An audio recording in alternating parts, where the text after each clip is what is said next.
একই রকম ভিডিও ছাড়তে আর ভালো লাগছে না। তাই ভাবলাম তোমাদের সঙ্গে আজকে একটু নিত্য নতুন কিছু একটা ভিডিও শেয়ার করি। তো এই যে দেখো আজকে আমি বানিয়েছি একটা ওয়াল হ্যাঙ্গিং। হ্যাঁ, ওই যে ঘর সাজানোর একটা ছোট্ট জিনিস, তো সামান্য কাগজ আর আঠা দিয়েই কিন্তু এই জিনিসটা বানানো যায়। তো চলো তোমাদের সঙ্গে শেয়ার করি আমি এই ওয়াল হ্যাঙ্গিংটা কিভাবে বানিয়েছি।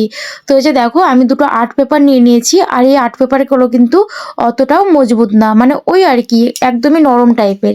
তো এগুলো দিয়ে বেশ ভালো হয়। তো এটাকে আমি 4 পিস করে কেটে নিচ্ছি, মানে একদম লম্বা লম্বা না। এই যে দেখো আমি যেই সাইজটা বানিয়েছি ওয়াল হ্যাঙ্গিংয়ের, মানে যে মেন ফুলটা বানিয়েছি সেই সাইজের করতে গেলে এইরকমভাবে 4টে টুকরো করে নিয়েছি। 4টে না, সরি 3টে। তো যাই হোক 3টে টুকরোকে আমি এখন এইভাবে ভাঁজ করে করে একটা শেপ দিয়ে নেব। ওই যে ছোটোবেলায় আমরা বানাতাম না পাখা, তো সেই পাখার মতো করেই এটাকে গুটিয়ে নেব। মানে একবার সামনে দিয়ে আবার ওটাকে ঘুরিয়ে একবার পেছন দিয়ে, ঠিক আমি যেমনভাবে বানাচ্ছি ঠিক তেমনভাবেই। তো এই যে দেখো এটাকে ঘুরিয়ে ঘুরিয়ে বানিয়ে নিচ্ছি। আর হ্যাঁ, এটা কিন্তু টোটালি 3টে বানাতে হবে। তো এই যে আমার প্রথমটা বানানো হয়ে গেছে, এরপরে এটাকে আমি ভাঁজ করে রেখে দেবো।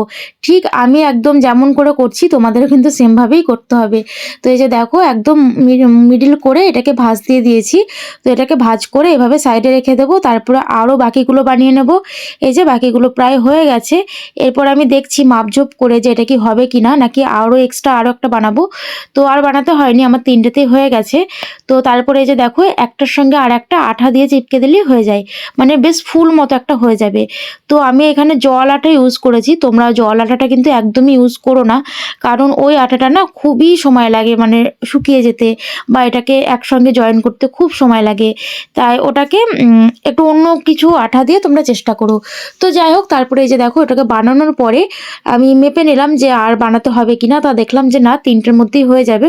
তো তারপরে আমি এটাকে যে একটা সূর্যমুখী ফুল, তো সেই সূর্যমুখী ফুলটার শেপ আনার জন্য 2 সাইডের কোণাগুলো কেটে দিলাম, দিয়ে পুরো মিডিল বরাবর একটুখানি কোণ বার করে রাখলাম। তাতে কি হবে বলো তো, তাতে যে সূর্যমুখী ফুলের যে শেপটা সেটা খুব সুন্দরভাবে আসবে। আর হ্যাঁ, আমি চেষ্টা করেছি তেমন করার, জানি না কেমন হয়েছে, তোমরা কমেন্ট করে জানাবে। আর তারপরে এই যে দেখো একটার সাথে আর একটা আঠা দিয়ে এভাবে চিপকে দিচ্ছি।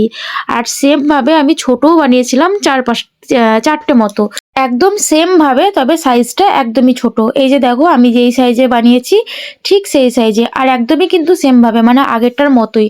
তারপরে যে দেখো হলুদ কালারের দুটো গোল করে কাগজ কেটে নিয়েছি, আর একটার মধ্যে এখন এই যে একটা ফুল এইভাবে লাগিয়ে নেব, আর নিচের অংশটা ফাঁকা রেখে দেবো, পুরোটা আটকাবো না, কারণ নিচের অংশটাতে ভাইয়ের নাম বসবে। যেহেতু এটা স্কুল থেকে হাতের কাজ বানাতে দিয়েছে, তাই ভাবলাম যে ওর নামটা লিখে দিলে বরং ভালো হবে, তাহলে স্কুলে একটা স্মৃতি হিসেবে থেকে যাবে যে ও এটা বানিয়েছে বা ওর বাড়ি থেকে এটা এসেছে। তো যাই হোক, তো ও তো একদমই ছোট, তো ও তো এত সুন্দরভাবে বানাতে পারে না, তবে হ্যাঁ ও কিন্তু অনেক হেল্প করেছে।